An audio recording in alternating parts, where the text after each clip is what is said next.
Hoje, na programação, um projeto de lei será analisado na França para aumentar o limite de velocidade das rodovias para 150 km por hora.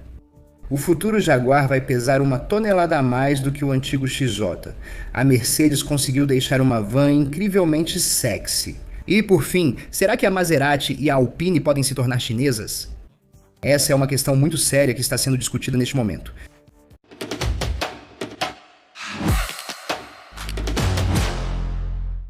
As rodovias na França em breve terão limite de 150 km por hora. Essa é, pelo menos, a proposta de um senador, um tal de Louis Vogel. Ele apresentou uma proposta de lei, e não qualquer uma, aumentar a velocidade nas rodovias para 150 km por hora.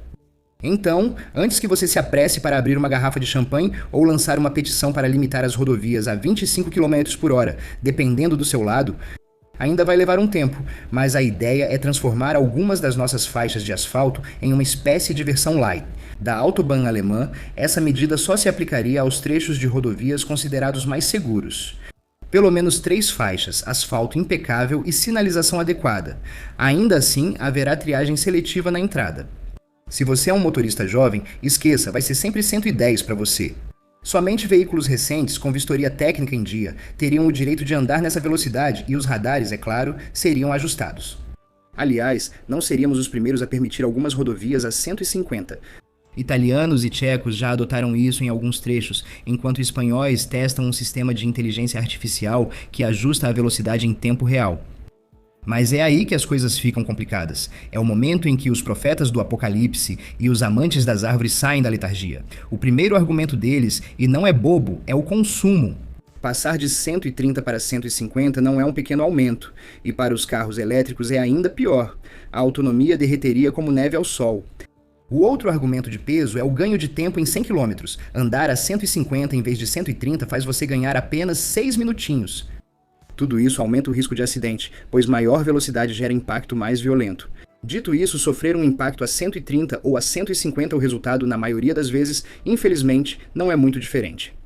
Então, essa proposta é genial ou fora da realidade? O caminho para sua adoção ainda é longo, com muitos obstáculos parlamentares e debates intensos. Uma coisa é certa, ela merece crédito por levantar a questão. Nossos carros deram um salto tecnológico espetacular em termos de segurança. A questão é saber se nós, os motoristas e nossas infraestruturas estamos prontos para acompanhar esse avanço. Então, a favor ou contra as rodovias a 150, me diga aí nos comentários. Em seguida, Jaguar, esse nome evoca imagens de carros esportivos elegantes e sedãs luxuosos percorrendo as estradas do interior da Inglaterra. Mas hoje, parece que a Jaguar decidiu entrar no ramo da construção de monumentos. A próxima grande novidade deles, um GT de 4 portas totalmente elétrico, está a caminho e ele será pesado, realmente pesado. Estamos falando de um peso de 2.700 kg. Para você ter uma ideia, isso é 1 tonelada a mais do que o antigo e elegante sedã XJ, 1 tonelada.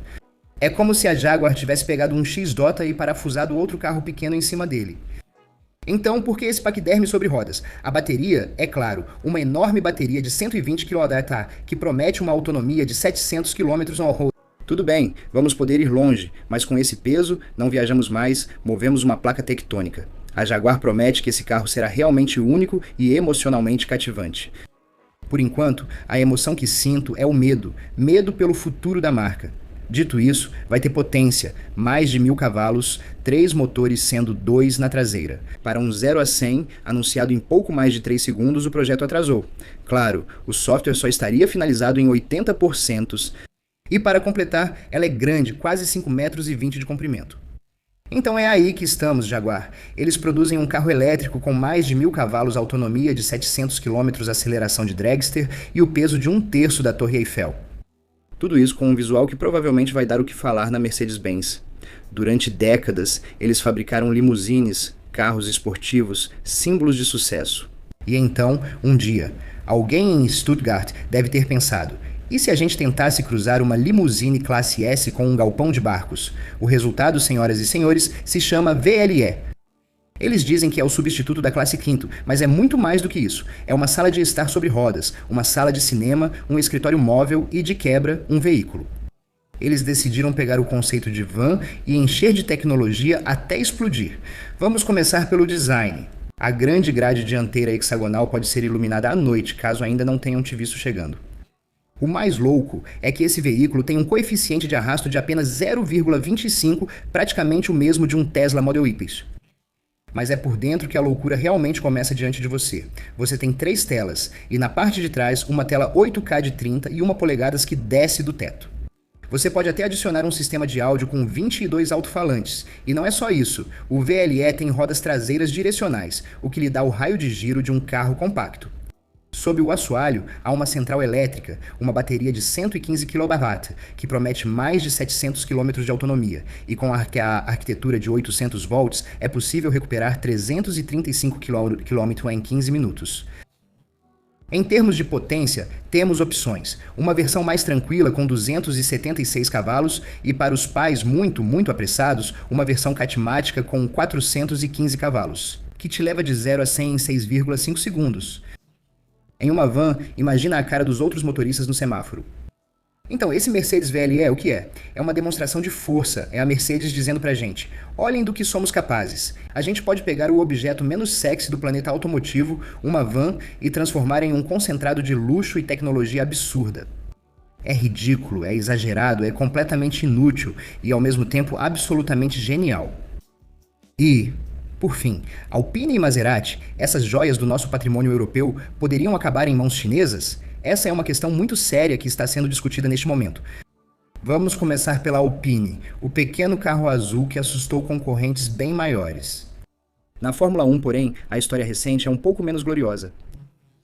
A equipe continua presa no meio do pelotão, e enquanto isso, o novo chefão da Renault, um tal de François Provost, parece tão interessado pelo automobilismo quanto eu sou por tricô.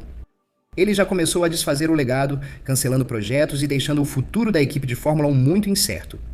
E é aí que o quadro fica realmente interessante, porque uma equipe de Fórmula 1, mesmo que não vença, vale ouro. E quem tem ouro agora? E um grande desejo de se exibir no cenário mundial?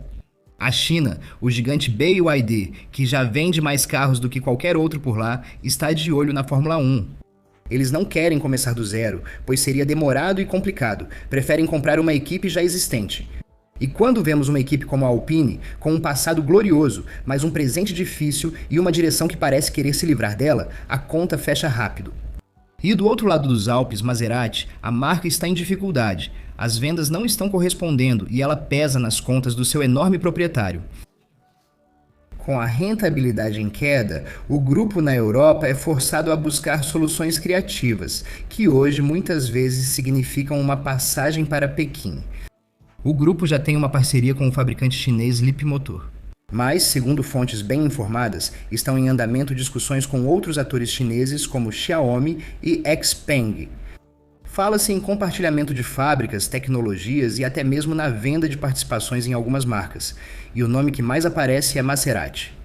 A Stellantis só nega parcialmente dizendo, e cito que há discussões com vários atores: fabricantes chineses têm vantagem significativa em elétricos, baterias e softwares. Fabricantes europeus que atrasaram a transição agora fazem muitos sacrifícios para recuperar o tempo perdido.